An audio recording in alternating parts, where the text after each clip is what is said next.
Bulletin में सबसे पहले आपको बताएं, हुकूमत और कलअदम टीएलपी के दरमियान मुआहिदे पर अमल दरामद जारी है। अडियाला जेल से कलअदम टीएलपी के मजीद 82 कारकुनों को रिहा कर दिया गया।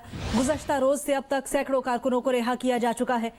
दूसरी जानिब लाहौर हाई कोर्ट में साद रिजवी की नजरबंदी के खिलाफ दरखास्त पर समाअत भी हुई। अदालत ने दरखास्त गुजार के वकील से कहा कि आप दरखास्त के काबिल समाअत होने पर मुतमईन नहीं कर सके। वकील ने कहा कि दरखास्त के काबिल समाअत होने से मुतालिक दलाइल के लिए मोहलत दी जाए। मुतमईन ना कर सका तो दरखास्त वापस ले लूंगा। मजीद समाअत कल तक मुलतवी कर दी गई।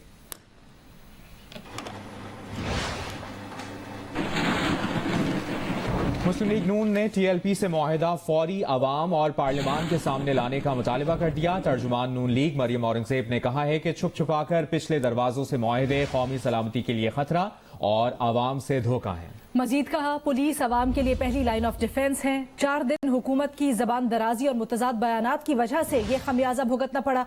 पुलिस के शहदा से रवा रखे गए रवैये की मजम्मत करते हैं।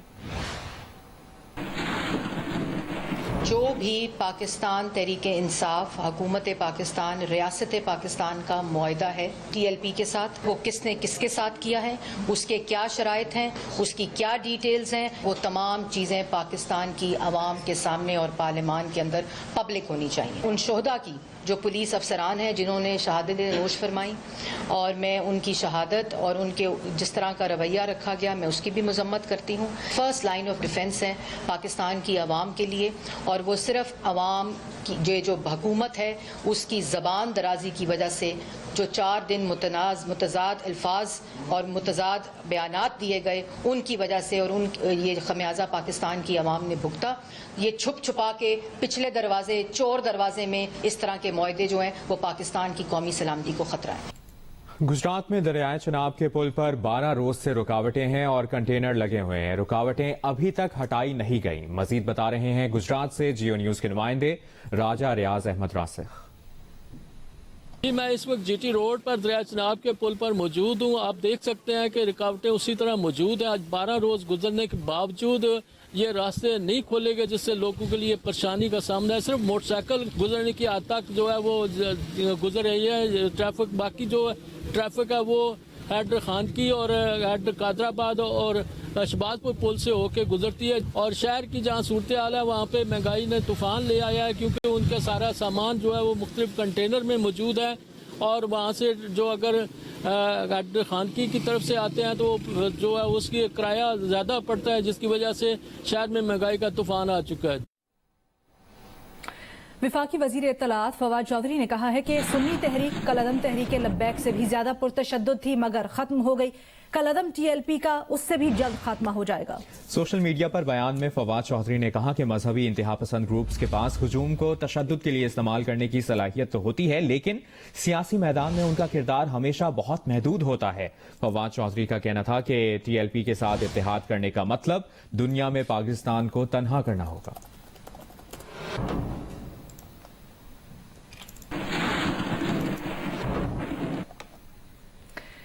कलअदम टीएलपी और सुन्नी तहरीक ने फवाद चौधरी के बयान पर शदीद रद्द अमल का इजहार करते हुए वजीर आजम से नोटिस लेने का मुतालबा किया है। तर्जुमान कलअदम टीएलपी ने कहा कि वजीर आजम देखें कि फवाद चौधरी किसके एजेंडे पर काम कर रहे हैं। तहरीक खत्म करने वाले खुद खत्म हो जाएंगे। फवाद चौधरी होश के नाखुन लें और अपनी जबान को काबू में रखें। उम्मीद है आज सरबराह तहरीक लब्बैक रिहा हो जाएंगे। धरना खत्म करने या ना करने का फैसला अभी नहीं हुआ। धरने के शुरका पुरअज़म और अपने कायद के इस्तकबाल करने के लिए बेताब हैं। तर्जुमान सुन्नी तहरीक ने कहा कि विफाकी वजीर फवाद चौधरी का बयान इंतशार फैलाने के मुतरादिफ है। फवाद चौधरी सुन्नी तहरीक की तारीख को जाने बगैर बयानबाजी से गुरेज करें। सुन्नी तहरीक हमेशा अमन पसंद जमात रही है। अभी आपको बराह रास्त लिए चलेंगे। FIA साइबर क्राइम के हुक्काम कराची में प्रेस कॉन्फ्रेंस कर रहे हैं। साइबर क्राइम या बाकी लॉ एनफोर्समेंट अदारे जो हैं वो जब इन लोगों को पकड़ने जाते हैं तो आइडेंटिफाई क्या होता है कि जी ये सिम किसी और के नाम पे है। जिसको हम पकड़ते हैं उसको अंदाजा होता ही नहीं क्राइम क्या है। तो ये इलीगल सिम्स क्रिमिनल्स को बेचते थे।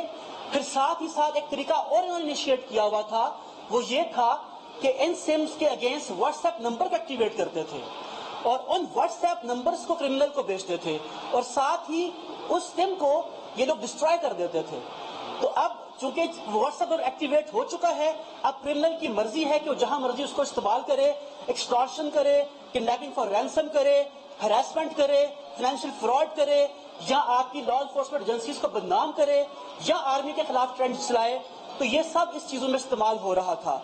अभी आपने जो इतना कुछ हुआ, लाइक जो धरने वगैरह सब दिए गए, जब उस पर भी हम लोग काम कर रहे थे, और जो लोग ट्रेंड्स चला रहे थे against armed forces, against the government, जो लोगों को इंस्टिगेट कर रहे थे, जब हम लोग उनको पकड़ने गए तो वहां भी अंदाजा हुआ कि मोस्टली केसेस में इलीगल सिम्स का इस्तेमाल भी किया गया है। जिनको हम पकड़ने गए उनको इस क्राइम का अंदाजा था ही नहीं क्या हो रहा है। जिन लोगों ने किया वो कहीं और से इसको एक्टिवेट कर रहे थे, रन कर रहे थे। तो उसके अलावा जो चीज है, ये लोग इन सिम्स को जो मोबाइल वॉलेट अकाउंट्स होते हैं उनको भी एक्टिवेट करने में यूज करते थे। उसमें भी दो इनके मोटिव्स थे। एक मोटिव ये था कि जी आप बेसिकली इसमें जैज कैश अकाउंट के थ्रू या किसी भी अकाउंट के थ्रू जो मोबाइल वॉलेट्स होते हैं, जो आपका इलीगल प्रोसीड है उसको ट्रांसफर कर सकें और उसको विड्रॉ कर सकें, ताकि लॉ एनफोर्समेंट एजेंसीज आइडेंटिफाई ना कर सकें कि ये जिसने विड्रॉ किया है ये बंदा कौन है। और सेकेंडली इसमें भी टारगेट अचीवमेंट का रोल भी था। एक और चीज जिसमें ये इलीगल सिम्स का इस्तेमाल बहुत ज्यादा हो रहा है वो है ग्रे ट्रैफिकिंग, जो यानी कि आपकी जो नेशनल जो आपकी एक्सचेंज है उसको बाईपास करके जो इंटरनेशनल कॉल्स आती है ग्रे ट्रैफिकिंग के ऊपर, तो ये सिमें वहां भी इस्तेमाल होती है उन इलीगल एक्सचेंजेस को एक्टिवेट करने के लिए। तो जो ही पीटीए इन सिम्स को ब्लॉक करता है, इनके पास पीछे से फिर एक पूरी खेप आ जाती है नेटवर्क्स की और सिम्स की, और ये फिर दोबारा अपनी इलीगल एक्सचेंज के अंदर डालते हैं और इस तरीके से ये सिस्टम कंटिन्यू रहता है। तो मेरी ये इल्तिजा है सबसे, ये इसमें देखिए अभी तक जो हमने देखा है मोबाइल ऑपरेटर्स का रोल इस तक सामने आया है कि जो इनके जो वीडियोस होते हैं, जो आपके जो जिनके बैठे होते हैं नुमाइंदे फ्रेंचाइज के ऊपर, वो भी शामिल इसके अंदर हैं। और वो लोग जो हैं अपने मोबाइल ऑपरेटर से इस बात को छुपा के बैठे हुए हैं। और असल बात यह है कि मोबाइल ऑपरेटर्स को इन लोगों पे अपने जो एसओपीज हैं उनको स्ट्रिक्ट करने की जरूरत है। अपनी फ्रेंचाइजीज के ऊपर अपने कंट्रोल्स को सख्त करने की जरूरत है, क्योंकि इस वक्त जो है इलीगल सिम्स का इश्यू जो है वो साइबर स्पेस में खास तौर पे और अदरवाइज आम तौर पे जो है ये तमाम बीमारियों की जड़ है, तमाम क्राइम की जड़ है। जब तक हम इस पे अपना एक सख्त स्टांस नहीं लेंगे तब तक ये क्राइम होता रहेगा। तो इट्स अ नेशनल कॉज। तो मैं इन सबसे रिक्वेस्ट करता हूँ ऑपरेटर से कि जी प्लीज आप अपने कंट्रोल्स को सख्त बनाएं। अपनी फ्रेंचाइजीज की जो आप मॉनिटरिंग करते हैं,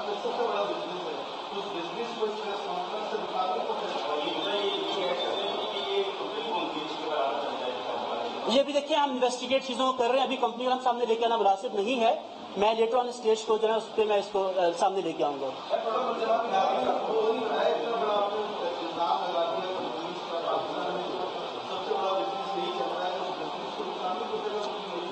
जी इससे बिजनेस को नुकसान नहीं पहुंचेगा। हम सिंपली इस बिजनेस को भी ऑर्गेनाइज करने की कोशिश कर रहे हैं। और सेकेंडली अगर कोई बिजनेस जो है एक कॉमन आदमी को हिट करता है तो वो बिजनेस जो है उससे बेहतर है कि बिजनेस कम कर दिया जाए। ऑनेस्टली स्पीकिंग, जब किसी गरीब आदमी के 10 लाख रुपए निकलते हैं और हम मुलजिम को पकड़ने जाते हैं और आगे से पता चलता है कि जी इलीगल सिम एक्टिवेट की गई थी, हमें तकलीफ होती है। FIA साइबर क्राइम के additional director Imran Riaz media से गुफ्तगू कर। ब्रेक के बाद आपको बताएं, ऑपोजिशन लीडर शहबाज शरीफ ने कहा है कि इमरान खान की काबीना के अरकान को तौहीन अदालत के मुर्तकिब 2 वज़रा की हिमायत की हिदायत, इलेक्शन कमीशन पर बराह रास्त हमला है। उन्होंने कहा कि वो एक ऐसे मौके पर इलेक्शन कमीशन को निशाना बना रहे हैं जब मुल्क दाखिली और खारिजी मसाइल में घिरा हुआ है। धौंस से और हरासा करके इदारों को झुकाने की इजाजत नहीं दी जा सकती।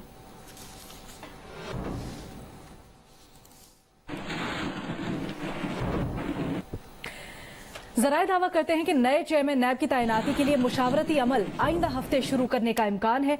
ज़राए का बताना है कि सदर मुमलिकत नैब तरमीमी ऑर्डिनेंस के तहत वजीर आजम और अपोजिशन लीडर से मुशावरत करेंगे। सदर मुमलिकत पहले वज़ीर आजम से चेयरमैन नैब के लिए बजरिया खत नाम तलब करेंगे। सदर मुमलिकत वज़ीर आजम से मौसूल नाम कायदे हिज़्ब इख्तिलाफ को भेजेंगे। नामों पर इत्तफाक न हुआ तो तैनाती का मामला पार्लिमानी कमेटी को जाएगा।